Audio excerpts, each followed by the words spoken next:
কেমন আছেন সবাই? আশা করি ভালো আছেন। আলহামদুলিল্লাহ আমিও ভালো আছি। তো আজকে আমি এই যে ফ্যাপসা রান্না করব, তো কিভাবে রান্না করব সবকিছু দেখাবো। পুরো ভিডিওটা দেখতে থাকেন আর আমার চ্যানেলটাকে সাবস্ক্রাইব করে পাশে ঘন্টি বাজিয়ে দেবেন। এই যে এখানে অনেকখানি ফ্যাপসা আছে।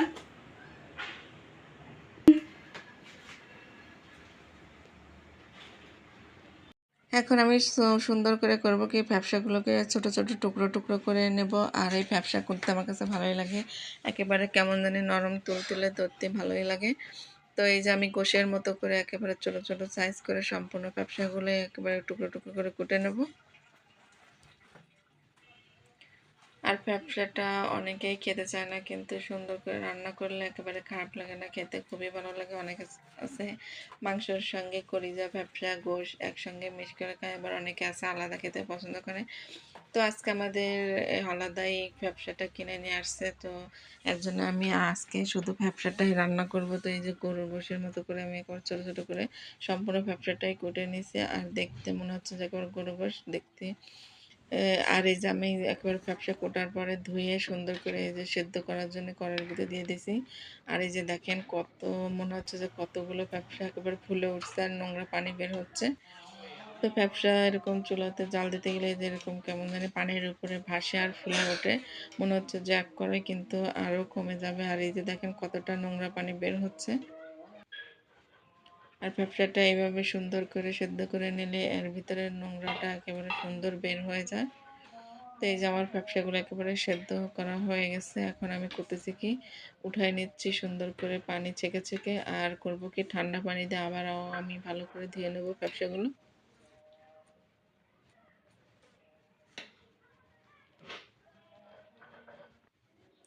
তো এই যে দেখেন একেবারে ব্যবসাগুলো আবারও আমি ঠান্ডা পানি দিয়ে সুন্দর করে ধুয়ে নিয়ে রান্না করতে চলে আসলাম। তো রান্না করার জন্য এই জায়গায় আমি কড়াইতে তেল দিয়ে তার ভিতরে কিছু শুকনো জাল কেটে দিছি।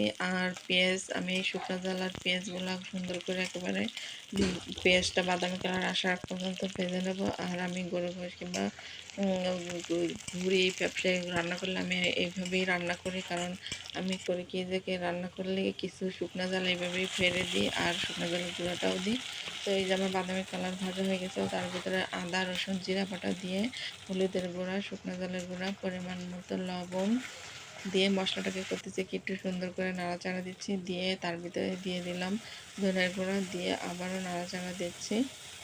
আর মশলাটাকে আমি সুন্দর করে কষাই নেব। আর মশলাটা যত তরকারি ভালোভাবে কষানো হয় তত এই তরকারিটা খেতে মজা লাগে। তো এই যে আমি আর একটু ভালো করে কষানোর জন্য আর একটু পানি দিয়ে দিয়েছিলাম, দিয়ে এখন এই যে দেখেন মশলা থেকে তেল করতেছে। এর ভিতরে আমি এখন দুটো গরম মশলা দুটো দারচিনি দিয়ে দিলাম, দিয়ে মশলাটাকে আবারও সুন্দর করে নাড়াচাড়া দিচ্ছি। দিয়ে এখন আমি এর ভিতরে প্রথমে আলুগুলো কষাবো, কারণ আমি যেহেতু ফ্যাপসাগুলো অনেকক্ষণ সেদ্ধ করছি, ফ্যাপসা এমনি নরম তারপরে সেদ্ধ হয়ে গেছে, তো এর জন্য আমি আলুগুলোই আগে সেদ্ধ সুন্দর করে কষাই নেব।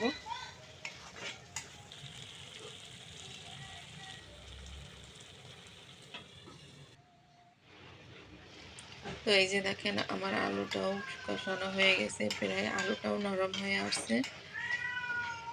আর মশলাটাও আলুর সঙ্গে আরও একটু ভালোভাবে কষানো হয়ে গেছে। তো এখন আমি এর ভিতর করতেছি কি, ফ্যাপসাগুলো দিয়ে দিচ্ছি। আর এই যে দেখেন ফ্যাপসাগুলো সেদ্ধ করার পরে কেমন কালো কালো, কিন্তু পরিষ্কার পানি ঠান্ডা পানি দিয়ে ধোয়ার পরেও কালারটা সুন্দর দেখা যাচ্ছে। তো এই যে সম্পূর্ণ ফ্যাপসাগুলোই দিয়ে দিচ্ছি, দিয়ে এখন আমি সুন্দর করে একবার আলু মশলার সঙ্গে নাড়াচাড়া দিয়ে দিচ্ছি।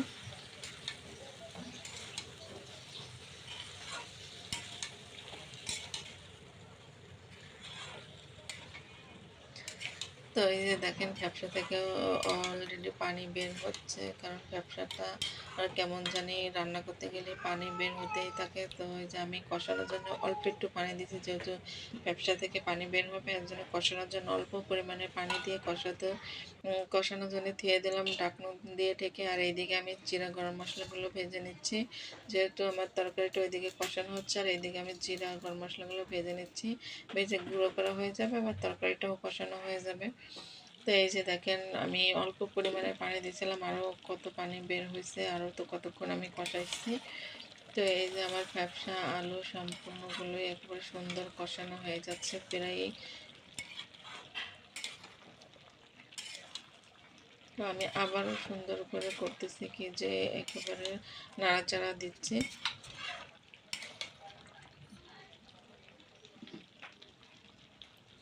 দিয়ে আবারও ঢাকন দিয়ে ঢেকে দিলাম, কারণ আমি সম্পূর্ণ কষানো পানিটা একেবারে টানাই ফেলবো। তো এই যে এখানে পানি সম্পূর্ণ পানিগুলো টেনে গেছে, আর একেবারে তরকারিটা একেবারে সুন্দর কষানো হয়ে গেছে। এই যে দেখেন একটু পানি নেই কারো তলায়।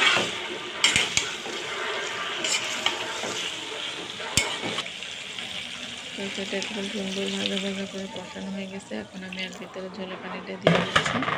আর যেহেতু আমি বেশি ঝোল রাখবো না, তো ঝোলের পানিটা একটু অল্প পরিমাণে দিচ্ছি। আর এখনই তরকারি কালারটা কত সুন্দর হয়ে আসছে দেখেন।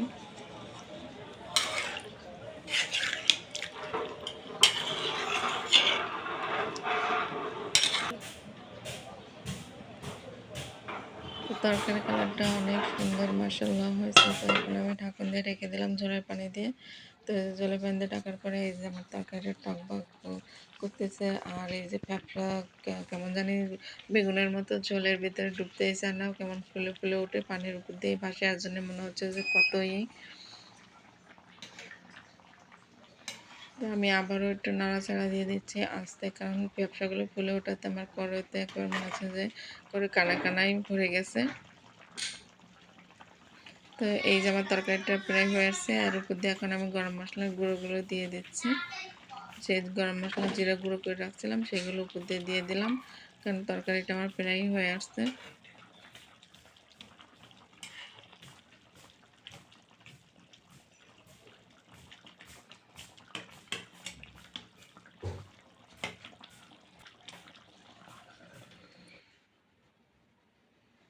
তো এই যে দেখেন আমার তরকারির কালারটা কত সুন্দর, মনে হচ্ছে যে একেবারে গরুর গোশ রান্না করছি, বোঝা যাচ্ছে না যে ফ্যাপসা রান্না করছি। তো কালারটা অনেক সুন্দর হয়েছে। তো রান্না বাড়া শেষ হয়ে যায়, আমার ছেলেকে খেতে দিয়েছি। আজকের মতো ভিডিওটা এই পর্যন্ত। সবাই ভালো থাকবেন।